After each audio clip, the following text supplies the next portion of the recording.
ఎంతో మందికి విద్యా బుద్ధులు నేర్పి ఎంతో మందిని ప్రయోజకులు చేసిన రూపారెడ్డి మేడం దారుణ హత్యకు గురైన పరిస్థితి కనపడుతుంది. విద్యార్థులు పూర్వ విద్యార్థులు మేడం చేసిన సేవలను గుర్తు చేసుకుంటూ కన్నీటి పర్యటన అవుతున్నటువంటి పరిస్థితి ఉంది. చాలా మంది బాధపడుతున్నటువంటి పరిస్థితి. చాలా మంది విద్యార్థులు పూర్వ విద్యార్థులు కూడా అయ్యో మేడం అలా జరిగిందా అని చూసుకోవడానికి వచ్చినటువంటి పరిస్థితి. కొంతమంది ఆ పూర్వ విద్యార్థులు హైదరాబాద్ నుంచి స్వతగా కొండపల్లెపల్లికి వచ్చినటువంటి పరిస్థితి కనపడుతుంది. మొత్తం కూడా వీరందరూ కూడా మేడం దగ్గర కూడా విద్యా బుద్ధులు నేర్చుకున్నారు. ఉన్నత స్థాయిలో ఉన్నటువంటి పరిస్థితి ఉంది. ఎంతో మంచిగా మాతో మేడంతో కూడా మంచి బాండింగ్ ఉండేది. అందరినీ చాలా ఆప్యాయతగా ప్రేమతగా చూసే రూపారెడ్డి మేడం ఇంత దారుణ హత్యకు గురై దూరం అయిపోవడం వల్ల మాకు చాలా బాధ ఉందని కూడా వీరు చెప్తుంటే పరిస్థితి. కొంతమంది పూర్వ విద్యార్థులు ఉన్నారు, వారితో మాట్లాడించే ప్రయత్నం చేద్దాం. సార్ చెప్పండి, మేడం గారు మీకు విద్యా బుద్ధులు నేర్పినట్టుండి మేడం గారు ఈరోజు మన ముందులో లేకుండా వెళ్ళిపోయినట్టు పరిస్థితి ఎట్లా అనిపిస్తుంది సార్? సార్ చాలా బాధాకరం. ఫస్ట్ మేము ఇట్లా మేడం చనిపోయిందంటే అసలు తీసుకోలేకపోయినాం. ఎందుకంటే లిటరల్లీ మేము నర్సరీ టు 10th వరకు ఇక్కడనే చదువుకున్నాం. మాతో బాండింగ్ ఎట్లుండే అంటే ఒక పేరెంట్ లాగా చూసుకుండే మేడం. అసలు మేడంని ఇట్లా చంపిర్రు అంటే మేము తీసుకోలేకపోయినాం. ఎట్లా అంటే మేడం ఎవరితోనైనా సరే, అది తెలిసిన వాళ్ళ వ్యక్తులైనా సరే తెలియని వ్యక్తులైనా కూడా చాలా సాఫ్ట్గా మాట్లాడుతుంది. ర్యాష్గా ఎక్కడ స్టూడెంట్స్తోని కానీ లేకపోతే స్టూడెంట్ పేరెంట్స్తోని కానీ ఎవరితో ర్యాష్గా మాట్లాడదు. అందరితోని చాలా ప్రశాంతంగా మాట్లాడుతుంది. అలాంటి మేడాన్ని కిరాతంగా చంపినారంటే తీసుకోలేకపోయినాం. అరే అంత కక్ష ఎవరికి ఉన్నది, అసలు చంపాల్సిన అవసరం ఏముంది అని చాలా బాధ అనిపించింది. మేము నిన్న ఏదో వర్క్ మీద బయటికి వెళ్ళాం, కానీ మేడం చనిపోయిందంటే ఇక బ్రెయిన్లోకి వెళ్ళట్లేదు. నర్సరీ నుంచి 10th వరకు ఇలానే చదువుకున్నాం. మేడంతో బాండింగ్ ఎట్లా అంటే లిటరల్ ఇంకోటి ఏంటంటే మేడం మా సొంతం ఊరు. యాక్చువల్గా మేడం మా సొంతం ఊరు. ఎంత మంచిగా చూసుకునేది అంటే ఒక పేరెంట్ లాగా చూసుకునేది. 10th వరకు ఒకవేళ మేడం మాకు ఈ ప్రాబ్లం అంటే ఇబ్బంది ఉన్నది మేడం, ఏ సారు కొడుతున్నాడు లేకపోతే ఇట్లాంటి కంప్లైంట్ ఇచ్చినా కూడా దగ్గర తీసుకొని ఇక మన పిల్లోడు జర చూసుకోండి కొట్టొద్దు అని అంత ఆప్యాయంగా మాట్లాడుతుండే.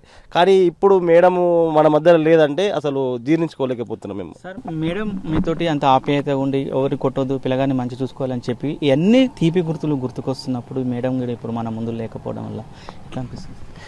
అది తీసుకోలేదు. ఒక మదర్ ఇప్పుడు మాకు ఎట్లా అనిపిస్తుంది అంటే ఒక మదర్ చనిపోతే ఎంత బాధపడతామో అంత బాధపడుతున్నాం మేము. లిటరల్లీ ఒక 1 month బ్యాక్ కూడా మేము స్కూల్కి వచ్చినప్పుడు మాట్లాడినాం. మేడం ఉండి గోపి ఎప్పుడు పెళ్లి చేసుకుంటున్నావు, మీ పెళ్ళికి రావాలి, మేము మా స్టాఫ్ మొత్తం వస్తాము అని కూడా చాలా మాట్లాడింది. ఇక అవన్నీ గుర్తు చేసుకుంటే మాకు బాధ అనిపిస్తుంది, చాలా బాధ అనిపిస్తుంది. ఇప్పుడు ఏం చేస్తుంటారు సార్ మీరు? ఇప్పుడు నా డిగ్రీ కంప్లీట్ అయిందండి. యానిమేషన్ కోచింగ్ తీసుకున్న 2 years అయిపోయింది. అది కూడా కంప్లీట్. ఏం జరిగింది అనుకో మీరు ఆలోచన అయితే ఇక్కడ వాస్తవానికి తెలిసిన ప్రకారం అయితే ఇక్కడ ఎవ్వరు శత్రువులు అయితే లేరు సార్. మేడంకి శత్రువుల 0%. ఎందుకంటే ఆమె ఉండే బిహేవియర్ కానీ ఆమె మాట్లాడే విధానం కానీ ఎవరైనా కన్విన్స్ చేసే విధంగా మాట్లాడుతుంది మేడం.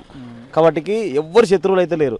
కానీ ఇంకా శత్రువులు లేకున్నా కూడా ఇప్పుడు వాళ్ళకి ఆస్తి విభేదాలు అంటే వాళ్ళ ఎవరైతే రిలేటివ్స్ ఉంటారో వాళ్ళందరూ కూడా వీళ్ళకి చాలా మంచిగా ఉంటారు. ఇక్కడ మనకి ప్రిన్సిపల్ మేడం ఇప్పుడు మేడమే కోఆర్డినేటర్గా చేస్తుంది, మొత్తం చూసుకుంటుంది. ప్రిన్సిపల్ వచ్చేసి రాణి మేడం. వీళ్ళిద్దరు ఒక అక్కయ్యలాగా ఉంటారు. వాళ్ళకి వీళ్ళకి కూడా విభేదాలు లేవు. వాళ్ళ ఎవరైతే హస్బెండ్ ఉన్నారో హస్బెండ్ కూడా చాలా మంచి వ్యక్తి. మాకు పర్సనల్గా చాలా అటాచ్మెంట్ ఉంది సార్తోని. ఇప్పుడు అందరూ బ్లేమ్ ఏం చేస్తున్నారంటే వాళ్ళ హస్బెండ్ కూడా ఏమైనా చేపించినాడేమో అనే ఒక పాయింట్ ఆఫ్ లో మాట్లాడుతున్నారు. అలాంటి వ్యక్తి కాదు. యాక్చువల్గా చెప్పాలంటే వాళ్ళ హస్బెండ్ అలాంటి వ్యక్తి కాదు, అలాంటి బిహేవియర్ లేదు. కాబట్టి వాళ్ళ హస్బెండ్ అలాంటి వ్యక్తి కాదు, చేపిలేదు. కానీ అదే సస్పెన్స్ ఉన్నది. అసలు మాకు అసలు చంపాల్సిన అవసరం ఏముంది ఎవరికైనా సరే, అంత క్రూరర్గా. ఇది మేము వాళ్ళ ఎవరైతే వాళ్ళ బావాల కొడుకుకు ఫోన్ చేస్తే దగ్గర 40 కత్తిపోట్లు ఉన్నాయంట సార్. 40 కత్తిపోట్లు అంత దారుణంగా చంపారంటే అసలు ఎందుకు చంపాల్సి వచ్చిందో రిక్వెస్ట్గా ఎవరైతే మన పోలీస్ డిపార్ట్మెంట్ ఉన్నామో తక్షణమే మా మేడం మీద ఎవరైతే అటాక్ చేసినారో వాళ్ళని వెంటనే పట్టుకొని కఠినంగా ఎట్లా అంటే ఉరిశిక్ష వేయాలని చెప్పేసి కోరుకుంటున్నాం. ఎందుకంటే ఇంతమంది విద్యార్థులం దొంగతనానికి సంబంధించి ఎవరైనా దొంగలు వచ్చి కూడా అట్లా చేసే అవకాశం ఉంటుంది. ఇప్పుడు దొంగలు వస్తే ఒకవేళ దొంగలే వచ్చింది అనుకున్నాం మనం. ఒక దొంగలు వస్తే ఆమె మెడలో బంగారం ఉంది, ఇంట్లో బంగారం ఉంది, డబ్బు ఉంది, కానీ డబ్బులు ఎందుకు తీసుకెళ్ళలేదు? దొంగలకు కావాల్సింది మెయిన్గా సరే దొంగలే వచ్చిర్రు అనుకుందాము, డబ్బుల కోసమే చంపిరు అనుకుందాము, కానీ చంపినాక డబ్బులు తీసుకొని వెళ్ళాలి కన్నా, బంగారం తీసుకొని వెళ్ళాలి కదా. అదే బీరోలో ఉన్న బంగారం పక్క పెట్టండి అన్న, మెడలో ఉన్న బంగారం అనేది తీసుకెళ్ళాలి కదా. తీసుకోకుండా ఫోన్ తీసుకొని వెళ్ళినారు. ఫోన్ తీసుకొని వెళ్ళినారంటే ఏదో సంథింగ్ ఉన్నదన్న. దీని కింద పెద్ద కుట్రనే ఉన్నది. సస్పెన్స్. ఇప్పుడు ఫోన్ ఎందుకు తీసుకుపోయినారంటే ఫర్ సపోజ్ మాకు తెచ్చిన ఇన్ఫర్మేషన్ ప్రకారం ఏంటంటే మేడం ఫోన్ మాట్లాడుతుంటే వాళ్ళు వచ్చినారని చెప్పేసి తెలిసింది. మరి ఎవరితో ఫోన్ మాట్లాడుతున్నది, లేకపోతే వీళ్ళు వచ్చినప్పుడు రికార్డ్ అయిందా దాంట్లో, లేకపోతే మేడం ఫోన్లోకి వెళ్ళి వాళ్ళు మేడంకి ఫోన్ చేసినారా, లేకపోతే మేడం వాళ్ళకి ఫోన్ చేసిందా మనకు తెలియదు. కాల్ డేటా బయటకు తీస్తే తెలుస్తుంది. ఆ విధంగా మా నుంచి ఏమన్నా తెలుస్తుందేమో, ఫోన్ ద్వారా మా గురించి ఏమన్నా తెలుస్తుందేమో అని ఒక అనుమానంతో కూడా ఫోన్ తీసుకెళ్తారని డౌట్ వచ్చింది, మాకు డౌట్ ఉంది. చెప్పండి, మీరు ఎట్లా ఉండే మేడం తోటి అనుబంధం, మీరు ఎప్పటి నుంచి చదువుతున్నారు? మేడం చనిపోతే చాలా బాధాకరం సార్. అది ఓల్ మల్లెపల్లి కదా సార్, ఒక 20-30 కిలోమీటర్స్ వరకు స్టూడెంట్స్ వస్తారు. లైక్ నేను కూడా ఒక స్టూడెంట్ని, ఒక 20 కిలోమీటర్స్ వ్యాన్లో వస్తాను. లైక్ అక్కడి నుంచి అయినా సరే చాలా మంచి రిసీవ్ చేసుకునే వ్యాన్ కూడా పంపించే ప్రతిసారి లైక్ ఇట్లా ఏ ప్రాబ్లం లేకుండా ఉండే. కానీ ఒక 20-30 కిలోమీటర్స్ నుంచి స్టూడెంట్స్ వస్తారు. అందరికీ చాలా బాధాకరం ఈ విషయం అయితే. మేడం చనిపోవడం చాలా బాధ సార్. ఇప్పుడు నీతోటి చిన్నప్పటి నుంచి ఏమని పిలిచేది, నువ్వు ఎట్లా చూసుకునేది? మీరు నాకు లైక్ మా పేరెంట్స్ని చాలా భయం పెట్టిండే సార్. మేడంకి చాలా, మేడం ఫ్యామిలీ చాలా క్లోజ్ మేడం వల్ల కూడా కొంచెం భయం పెట్టుండే. లైక్ మంచిగా చెప్తుండే మేడం కూడా మా గురించి, కొంచెం చూసుకుంటుండే. మా సిస్టర్ మీకు మేడం ఇలా మర్డర్ అయ్యింది నిన్న మార్నింగ్ ఏమనిపించింది సార్? ఒకసారిగా షాక్ ఉండే సార్. అసలు ఫస్ట్ మాకు అర్థం కాలేదు సార్, నిజమా ఫేక్ న్యూసా ఏంటి అని చెప్పేసి. సో దాని తర్వాత కొంచెం ఫొటోస్ కానీ ఇట్లా వీడియోస్ రావడంలో చాలా బాధ ఉండే సార్. అది బహుశా మీరు ఏమనుకోవచ్చు, ఎట్లా ఈ హత్య జరిగింది అనుకుంటుంది, దీనివల్ల ఇదైతే మిస్టరీ సార్ నిజంగా చెప్పాలంటే. లైక్ ఏం మనం ఇది ఎక్స్పెక్ట్ చేయలేము. ఓకే, ఎందుకంటే స్టూడెంట్స్ అంటే మాకు తెలుసు కదా సార్, మేము 13 నుంచి ఉంటాం కాబట్టి. లైక్ మనం ఒక 10 years బ్యాక్ నుంచి చూసుకున్న బ్యాక్గ్రౌండ్ మంచిగా ఉంది మేడంది కూడా. ఎప్పుడు కూడా ఏ గొడవలు లేకుండా సార్, స్కూల్లో అని ఎక్కడ కూడా లేకుండా. సో మాకైతే అది చాలా బాధాకరం సార్. ఆర్థిక లావాదేవీల విషయంలో ఏమైనా జరుగుండొచ్చే అవకాశం ఉంటుంది అనుకోవచ్చా?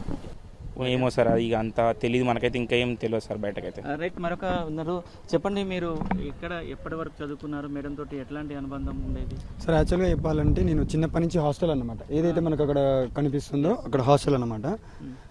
రూపా మ్యామ్ ఫస్ట్ చనిపోయిందని చెప్పి మెసేజ్ వచ్చేసరికి చాలా బాధ అనిపించింది. యాక్చువల్గా చెప్పాలంటే మళ్ళీ వీడియో చూసిన తర్వాత ఇంకా బాధ అనిపించింది సార్. ఎందుకంటే చాలా ఘోరంగా అనిపించింది. ఒక్కసారిగా కొంచెం ఏడవడం కూడా జరిగింది. ఎందుకంటే చిన్నప్పటి నుంచి ఒక సెకండ్ మదర్ మాకు. మేము హాస్టల్ స్టూడెంట్స్. మేము చెప్పాలంటే ఇక్కడ ఏమన్నా కర్రీ కానీ రైస్ కానీ ఏమన్నా బాగాలేవు అంటే తొందరగా వచ్చి రియాక్ట్ అవుతుంది. మాకు చిన్నప్పటి నుంచి చూస్తున్నాం కదా. ఇంకా అలా మేము ఒకేసారి సెకండ్ మదర్ రాని మేము ఉన్నారు, వాళ్ళని గిట్ట పలకరించాలని ఇంత దూరం నుంచి వచ్చినాము, పలకరించి పోదామని వచ్చాము. ఈ మర్డర్ విషయంలో అయితే మాత్రం అది మర్డరా లేకపోతే క్లారిటీగా తెలియదు. అదే మేము దాని గురించి కూడా మేము కొంచెం తెలుసుకోనికే ప్రయత్నిస్తున్నాం మేము గిట్ట. స్కూల్కి వచ్చారు, చిన్నప్పటి నుంచి కూడా ఇదే స్కూల్లో ఉన్నటువంటి పరిస్థితి ఉంది, ఇదే స్కూల్ అదే ఉంది, ఈ స్కూల్ ఇక్కడనే ఉంది, కానీ ఇందులో ఉన్న మేడం మాత్రం మన నుంచి దూరమైనటువంటి పరిస్థితి. ఎట్లా అనిపిస్తుంది మొత్తం? అదే విషయం బాధాకరంగా ఉంది ఇప్పుడు. ఎందుకంటే చిన్నప్పటి నుంచి చూసిన మేడంని ఒకేసారిగా చూడలేకపోతున్నామని చెప్పేసి ఒక బాధ అయితే ఉంది. ఇంకా ఇక్కడ చూస్తే కొంచెం రూపా మేడం గారు కొంచెం కనిపించేటట్టు ఉన్నారు కాబట్టి ఇక్కడ దిగి చూడడం అయితే జరిగింది. రైట్, మొత్తం కూడా పూర్వ విద్యార్థులు ఒకటే చెప్తున్న పరిస్థితి ఉంది. మాకు ఎన్నో విద్యా బుద్ధులు నేర్పి చిన్న ముచ్చట్లు చెప్పి మాకు ఇంత ఆప్యాయతగా ఇంత పెద్ద చేసిన రూపా మేడం ఇంత దారుణ హత్యకు గురి కావడం ఏంటని కూడా మాకే అర్థం కాలేకపోతున్నాం. ఎవరైతే దుండగులు ఉన్నారో ఒకవేళ వాళ్ళని కఠినంగా పట్టుకొని శిక్షించి అవసరమైతే ఉరిశిక్ష వేయాలని కూడా పూర్వ విద్యార్థులు చెప్తున్న పరిస్థితి. వాళ్ళు కూడా చెప్తున్నారు, మా నుంచి కూడా మేడం దూరమైన పరిస్థితి ఉంది, కానీ మేము ఈ స్కూల్ను చూసినప్పుడు కూడా మాకు ఇందులో రూపా మేడం కనపడుతుందన్న ఉద్దేశంతో మేము హైదరాబాద్ నుంచి ఇక్కడికి వచ్చి కూడా ఆ స్కూల్ రూపంలో కూడా మేము మా మేడంని చూసుకుంటామని కూడా వారు కంటతడి పెడుతున్నటువంటి పరిస్థితి ఉంది. వాళ్ళ కళ్ళలో వాళ్ళు మాట్లాడుతున్నప్పుడు వాళ్ళ కళ్ళల్లో కూడా మొత్తం కూడా కన్నీటి పరిమితం అవుతున్నటువంటి పరిస్థితి. నిన్నటి నుంచి కూడా వాళ్ళు అదే బాధలో ఉన్నటువంటి పరిస్థితి ఉంది. చిన్నప్పటి నుంచి సెకండ్ మదర్లో ఉన్నటువంటి వీరందరూ కూడా హాస్టల్లో ఉన్నటువంటి పరిస్థితి. చాలా చిన్న పేద విద్యార్థులు కాబట్టి హాస్టల్లో ఉండడం వల్ల వాళ్ళకు సంబంధించి హాస్టల్లో వాళ్ళ అమ్మ నాన్నలు ఇక్కడ హాస్టల్లో ఉండడంతో తల్లిలాగానే కూడా రూపా మేడం చూసుకుంటుంది. మాకు ఇంత అన్నం పెట్టి మాకు ఇంత తల్లి ఈ రోజు చనిపోవడం మాకు చాలా బాధగా ఉందని కూడా వారు కన్నీటి పరిమితం అవుతున్నటువంటి పరిస్థితి. ఏది ఏమైనా కూడా వారు ఒకటే డిమాండ్ చేస్తున్నారు, ఏ విధంగా హత్య చేశారనేది కూడా ఆ పక్కన పెడితే మాత్రం నిందితులను మాత్రం దోషులను మాత్రం తప్పనిసరిగా పట్టుకోవాలి, కఠినంగా శిక్షించాలని కూడా వీరు ప్రధాన డిమాండ్ చేస్తున్నారు. అప్పుడే ఆ రూపా మేడం ఆత్మకు శాంతి జరుగుతుందని కూడా వీరు కోరుకుంటున్నటువంటి పరిస్థితి కనపడుతుంది. వీడియో జర్నలిస్ట్ కృష్ణతో అచ్యుత్, RTV, కొండమల్లపల్లి.